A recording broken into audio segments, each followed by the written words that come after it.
report. Hanging at the fish report. Hanging at the fish report.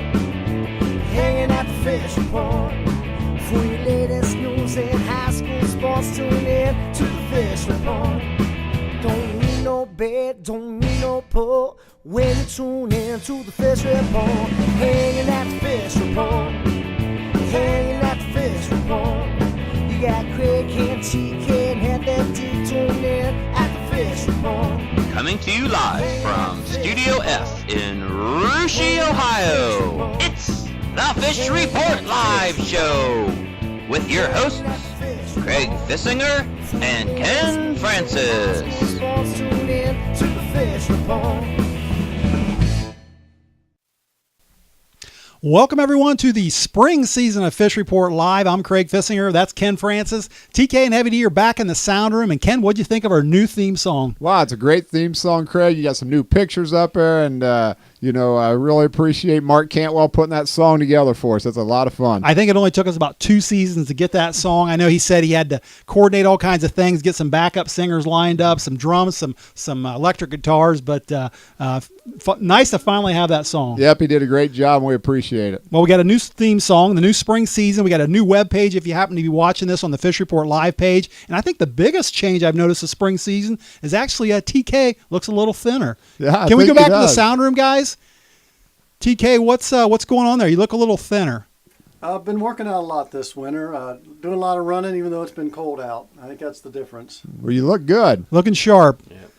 All right. Well, listen, Ken, got a lot to talk about tonight. It's spring season. Like I said, we're going to be talking some baseball, some softball, some track in the next couple months. And tonight we're going to focus on just a couple sports, aren't we? Yes, we are, Craig. We're going to talk girls softball. We're looking forward to going over to Covington, speak with the head coach of the Buccaneers over there, Dean Denlinger. He's done a great job with that program since taking over in 2009. And we're also looking forward to talking to Rushie's new girls track coach, Brad Heaton. He's taken over a successful team, Craig. Had a great year last year. They were Shelby County League champions. They were regional champions. They had a state champion in there. So looking forward to talking to Coach Heaton and see what he has to say about the Raiders season. All right, well, before we get to all that, one thing that didn't change this spring season is the trivia question. We still have that. Going to change it up a little bit. We've actually got the trivia question on the Fish Report Live page if you're watching us on that page right now. Ken's going to ask it. I'm still going to send it out on Twitter, but for those of you that don't have Twitter, you can answer that question on the Fish Report Live page. But Ken, give me the question tonight. Well, Craig, since we're talking a little girls softball, last year in the MAC, Craig, Versailles and Minster hooked up in a good old-fashioned long ball hitting contest. They set an OHSAA school record for hitting how many combined home runs in one game? How many combined home runs did Minster and Versailles hit in one softball game last year? Is it 9, 10, 11, or 12? Well, I do know one thing. Kayla McAdonney had 3 herself. I know that was part of a state record. I think she tied a state record with 3 in a game, but the answers were 8? 9, 10, 11, and 12. 9, 10, 11, and 12. All right, well, I'm going to send that out on Twitter, and like I said, we have that question on our live page, so you can answer it there as well. But let's get things started, Ken, and we are going to talk some softball, a little CCC softball, and certainly that conference is rich in tradition in softball, aren't they? Yes, they are, Craig. Last year they had 2 teams in the regional in Division 4, Covington and Newton, as well as in Division 3 they had Miami East. Surprisingly, Craig, and a really neat stat here, they've been to the state tournament the last 5 consecutive years. Covington the last 3 years. Newton won it all in 2010 and Arcanum in 2009. So the CCC has a great tradition. Bradford is always strong. Ansonia's strong. Covington, Newton, Miami East. So, one thing they can hang their hat on over there, Craig, is an exceptional spring softball season. Yeah, speaking of Covington, they actually won the CCC last year with a 12-0 record, finished as the AP's #1 team, got to the state tournament, got upset in the semifinals by the eventual state champions from Strasburg-Franklin, but Covington only finished the season with a 30-1 record, so pretty good. Got a chance last night to get over to Covington High School and talk to the coach over there, Dean Denlinger. Let's check out the video and see what he had to say. Fish Report Live here at Covington High School with Lady Bucks head coach Dean Denlinger and coach practicing indoors tonight, and that's because the weather outside hasn't really changed a whole lot from this winter. One thing that has changed, however, is your Lady Bucks softball team. Just 2 starters back from last year. Familiar names like Casey Yinks and Jesse Schilt. Don't have them this year. Does that have any concerns for you heading into this season? Whenever you lose that kind of talent, there's always concerns. I mean, this will be a rebuilding program for us. We returned 2 starters and a nice, strong sophomore class coming back and a strong freshman class. And just like any other coach, we're trying to find our identity and trying to find what kind of roles these kids are going to play this year. All right, well, I mentioned Casey Ying. She was one of the best pitchers in the state last year. Who steps into that role for you this year? Right now we have 4 pitchers, to be honest with you. We've got a junior, probably the strongest candidate would be Morgan Arbogast, who saw 10 games of action last year, and I believe she was 8-0 and had a pretty impressive ERA. All right, and you play in the always tough cross-county conference. Last year did very well, finished 12-0, but you had Miami East right on your heels at 11-1. Who do you see as being competitive in the conference this year? I think the CCC is very underrated, to be honest with you. There's 5 different teams that could probably beat any one team at any given night. You've got coming back, you've got Ansonia is going to be strong, Arcanum's going to be strong, FM made it to districts last year, Newton's always strong, Miami East, and then Bradford has a very seasoned group. I mean, probably the most athletic team in the conference this year being Bradford. All right, and you open the season hopefully this Saturday with a doubleheader hosting Versailles. Not only do they have the MAC Coach of the Year in Michelle Heitkamp, but they have the returning MAC Player of the Year in Caleb McEldowney. What's your thoughts on coming out of the gate against them? We played them last year in a doubleheader and beat them, but it was not easy, I'll be honest with you. I mean, they're very competitive, and I think this is her 2nd or 3rd year. A very balanced team with some slappers, some powers, and as usual, Versailles is always one of the most athletic teams you play all year, so it's not going to be an easy task for us. All right, and Coach, you took the Lady Bucks to the state the last 3 consecutive years. What's the big key at getting them ready for maybe another postseason run? We all dream about that, but it's one game at a time. To say you're going to make it back in the sport of softball, it's sort of tough. We've got Versailles, and I think our dream is to get there, but we've got, basically 31 games to make it, All right, we're here now with Covington senior Morgan McReynolds. And Morgan, you've been part of this Lady Bucks team for the last 3 years, actually 4 years, I believe. This is your 4th season? Yeah. All right, and you've gone to state the last 3 years. What's it going to take to make another postseason run? What do you need to get better at? Definitely communication. We're rebuilding this year. Just take it game by game and don't look at anything else. We're here now with senior Haley Adams. And Haley, you've been playing for the Bucks for the last 4 years. You're an outfielder. What kind of things do you work on in the off season to get you ready for this spring? We do a lot of weightlifting, just getting as strong as we can postseason or preseason. We do a ton of conditioning. We pretty much are a track team in preseason. We just run. All right, Ken. Well, Haley Adams just mentioned they were kind of a track team. They just run. But I tell you what, TK and I were in the building last night for that practice they had indoors, and those girls were throwing the ball. I tell you what, probably as hard as some boys teams around here. I'm gonna have to check out some of the boys teams this spring and see if they throw as hard as those girls. But I know TK can vouch for how hard those girls were throwing. But I do want to go back to the sound room now, guys. I know there's also some pretty good softball played in the MAC and SCL as well. You guys know a lot about those 2 conferences, so let's go back there and guys, give me a report on what the SCL MAC's got this season. All right, Craig, we can give you a little bit on that. I'll take the SCL. Looking preseason right now, we have to, I think, lean towards Fort Laramie. Did lose quite a player in the SCL Player of the Year, Paige Ordine, their pitcher and all-around impressive softball player. But coming back with names we've heard from basketball and other sports, Darian Rose, now a senior, going to be a big leadership and quite a softball player herself.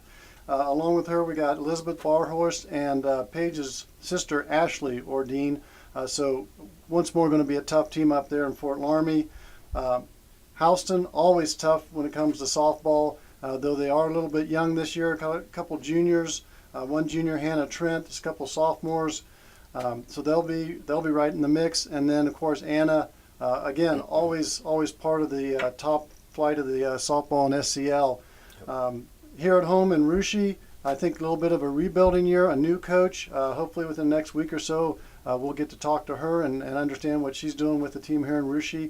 But should be another exciting year in SCL softball. Yeah, that's for sure. We'll definitely get over to Rushi to check out the new team. And Heavy D, how about the MAC? What do they got this season? Yeah, we got Versailles returning 4 players off the first and second county, all-county or all-MAC team last year. Kayla McEldowney, Madison Monin, Rachel Wenning, and Rachel Kramer lead the Versailles Tigers from a 7-0 MAC record last year, MAC championship season. We've got Minster returning 3 solid players. They were 3rd in the conference last year. Should be good again.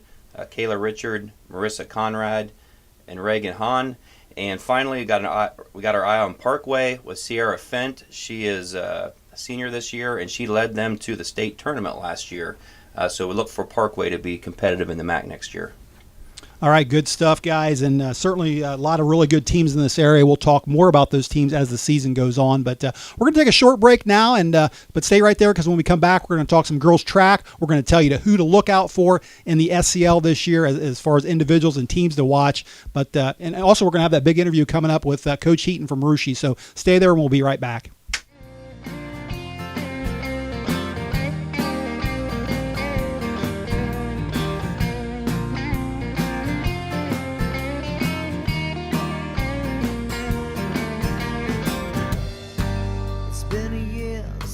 My baby finally gave up on me. I can't say that I'll blame her. She just got tired of playing losing games. I should suck on my pride and beg that girl to come back home. Deep down I know she's better off, 'cause fools like me are meant to die alone. Someone give me one good reason, one good reason to smile. I'm trying to be that guy my mother prayed that I would be. Some days I feel like hit the mark, some days I fail hopelessly. I think I'm alright, I just stumble from time to time. Oh, my mother knows I'm trying to be that guy.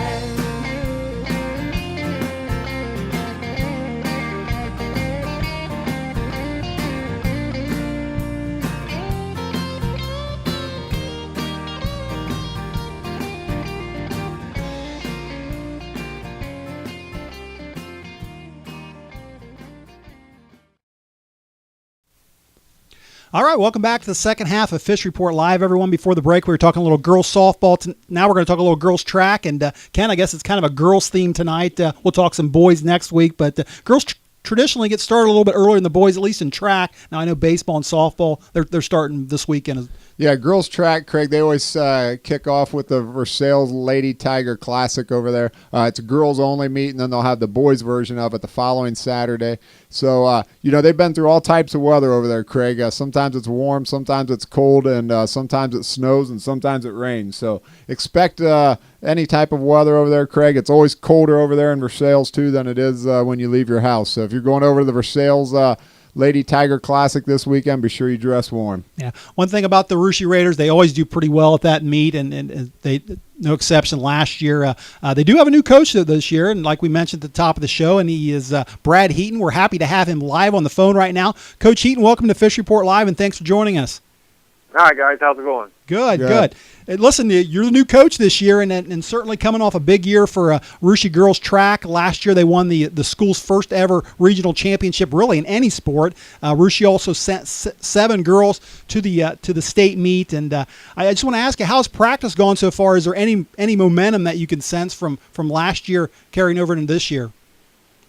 Yeah, I'd say there's good momentum. Girls they're into it, and they know that got a good shot of being pretty good this year. As far as practice, the weather hasn't really been cooperative, but like Kenny said there, if we run in the rain or the snow Saturday, we've been doing it. So we haven't run in the snow, we haven't run in the rain, we've run in the wind, and it's been very cold. But for the most part, we've been outdoors. So I guess that toughens kids up a little bit. So we'll be ready. Now, I stopped into your practice on Tuesday night, and they were actually doing a little bit of indoor practice. So you can you can practice on the track as well as doing some stuff indoors as well. Yeah, if it gets too bad, we can stretch and do weight training or with some stuff inside. But you can't get as much done inside as you can outside. So we try to get as much done outside. Coach, hi, this is Ken. Last year, one of the stars of the team certainly was your daughter, Lauren Heaton. She was one of the best in the area, actually in the state in the 400. She also anchored the 4x800 meter relay team that eventually won the state championship in Division 4 for the Russia Raiders. Will we see more of the same from Lauren this year, or what do we expect to see from her? Well, we certainly hope so. I've challenged her to at least equal that time in the 400, a 56.75 at the regionals. Pretty good for a freshman.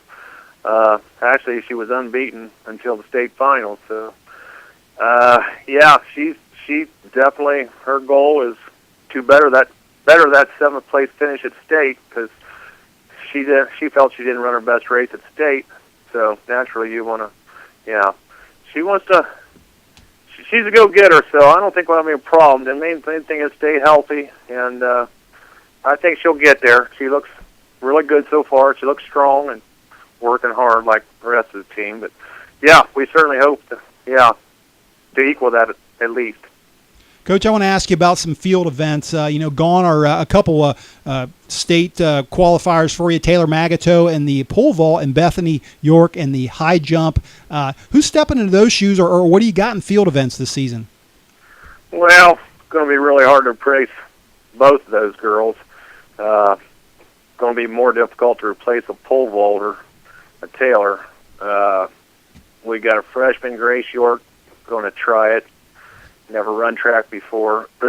Certainly capable, and she looks to do all right, but pole vault takes a lot of time, a lot of effort. Also, Carissa Voizard. Been working with Taylor Magdo's helping us coach this year, Taylor and Ed. So Carissa, she can do a lot of things. We just don't know where we want to put her yet. She's actually, Dan worked with her in the high jump. She jumped 4.8 first night. So, like I say, Chris can do a lot of things. We don't know where we want her yet. And she probably won't pull vault this weekend. Grace will. But, yeah, it's going to be hard to replace those two. Bethany's going to be hard to replace.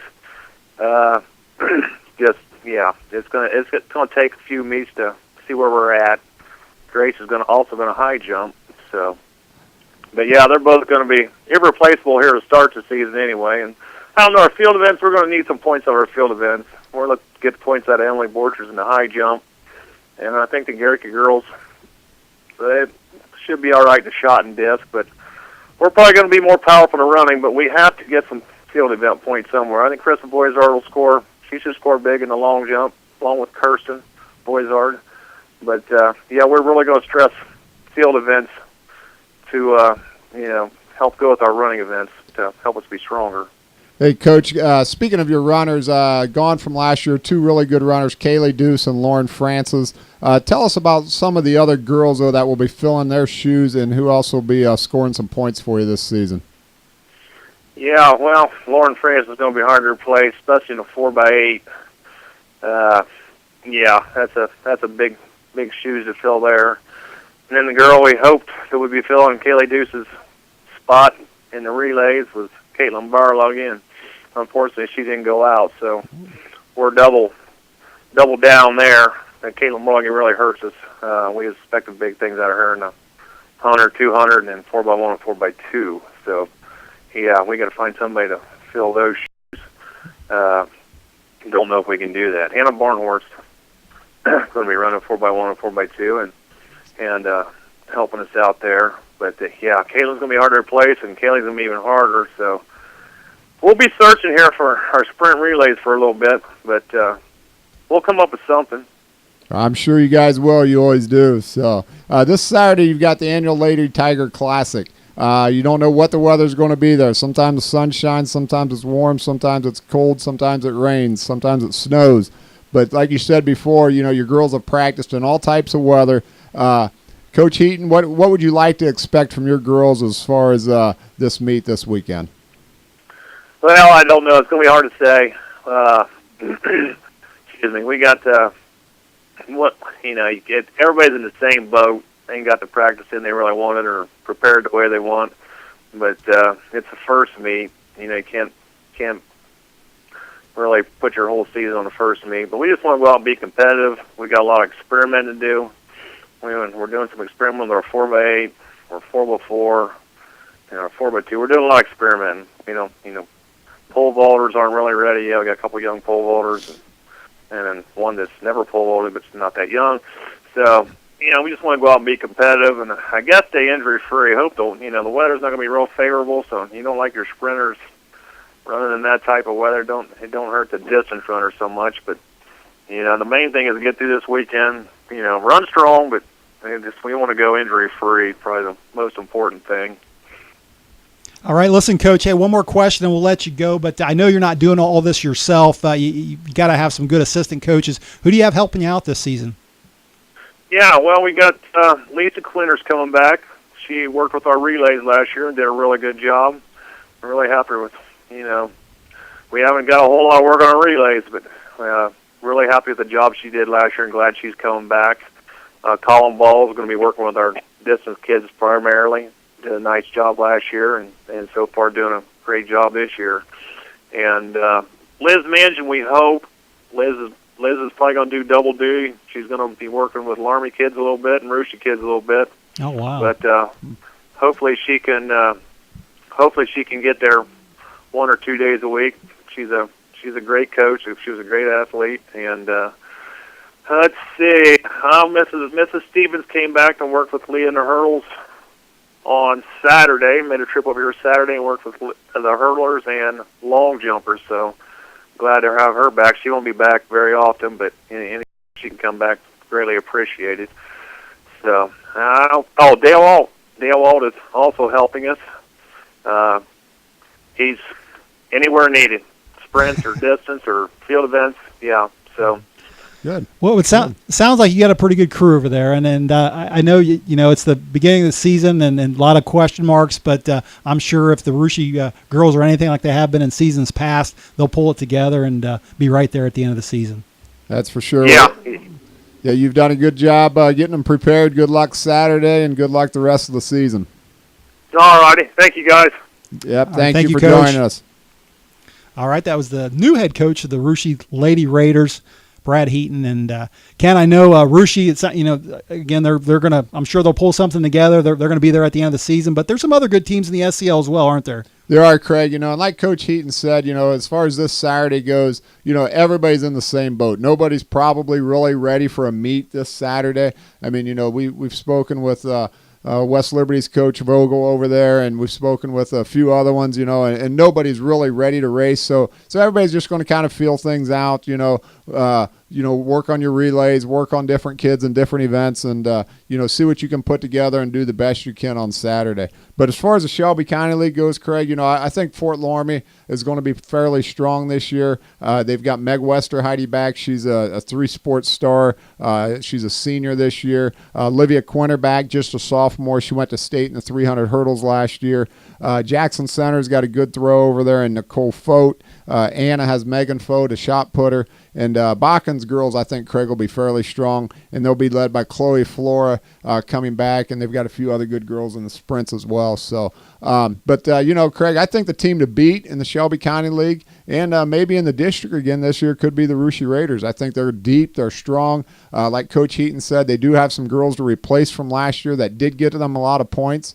But, I think they'll find it out there from them, and I think they'll do well. Yeah, a couple other names to watch, too. Of course, the Larmy relays, they always put together good relays, especially 4x8 and 4x4. You mentioned Botkins. Becca Knoop is one that I expect big things from this year. And, we mentioned Taylor Magato. She's actually from Rouge. She actually won the pole vault the last 2 years. Keep your eye out for a girl from Laramie by the name of Andrea Meyer. I believe she's a sophomore this year. I think she came runner-up in the pole vault last year, but I expect her to challenge for the county title this year, so she'll be one to watch as well. Mm-hmm. So, but like I said, a lot to look forward to in the Shelby County League, and that all starts this weekend at Versailles. All right. Well, listen, one more thing to get to. We're going to go to the sound room, and I know TK's got a little news back there. One more little bit of basketball news. I know we're in the spring now, but the girls always play their District 9 All-Star games, and TK, your daughter's going to be playing that. She's a senior, and I know you're going to be attending that on Thursday night, aren't you? Yeah, we will. Kind of torn. I think there's a local college basketball team's going to be playing tomorrow night, but we'll be down there in Troy cheering on our senior basketball player, and hope to see some good basketball. Did find out that Darian Rose, unfortunately, for the fans, won't be there. I think she was going to be on a college visit on Thursday, so we'll miss out on watching her talents, but should be a good night, and we'll get to see one more game of high school girl basketball tomorrow night in Troy. All right, we'll enjoy that, and I believe Darian's probably got enough games in her career that she won't mind missing one. I think so, Craig. Speaking of the girls playing District 9, the boys actually will be tipping it off Friday night in the District 9. Same place, same time at Troy High School, so any basketball fans that want to see a few more good games Thursday night and Friday night, Troy High School, you can watch Division 1, 2, and 3 actually tip, and I think 6. Division 4 teams tip on 8, so should be some good fun basketball to watch. Tell me something about that boys game. Is there a lot of emphasis on defense there? Or absolutely not, and I think you're allowed to dunk in warm-ups, so it might be worth a trip over on Friday night to go watch the warm-ups, if nothing else. All right, well, listen, one more thing to get to tonight before we call it a night, and that is that trivia question you asked at the beginning of the night. Why don't you read it to me again? I'm going to check Twitter out, and guys, can you check the website out? Well, Craig, the trivia question was last year, Minster and Versailles combined in a MAC slugfest by hitting how many home runs to set an OHSAA state record? Combined number of home runs between Minster and Versailles last year in girls softball. All right. Well, was it 9, 10, 11, or 12? 9, 10, or 11, or 12. Guys, any help from the website tonight? Yeah, we've got like you mentioned, Craig, a new feature on Fish Report Live. We've got the trivia question on the live page, and the results are just flooding in. The telemetrics right now put 11 with 1 vote and 12 with 2 votes.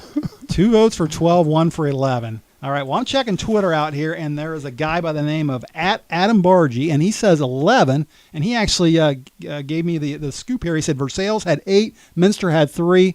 Sounds like he knows his stuff, so I'm going to go with 11. Absolutely right. @Adam Bargy knows his girls softball, Craig. He's exactly right. Like you said, Versailles had 8, Minster had 3, combining for 11, which, interestingly, the 8 hit by Versailles is also an individual team record for most home runs hit in the state. Do you know, was there like a 30-mile-an-hour wind blowing? Actually, I think there was. Oh, boy. That's remarkable, though. 11 home runs, 8 by one team, 3 by one girl.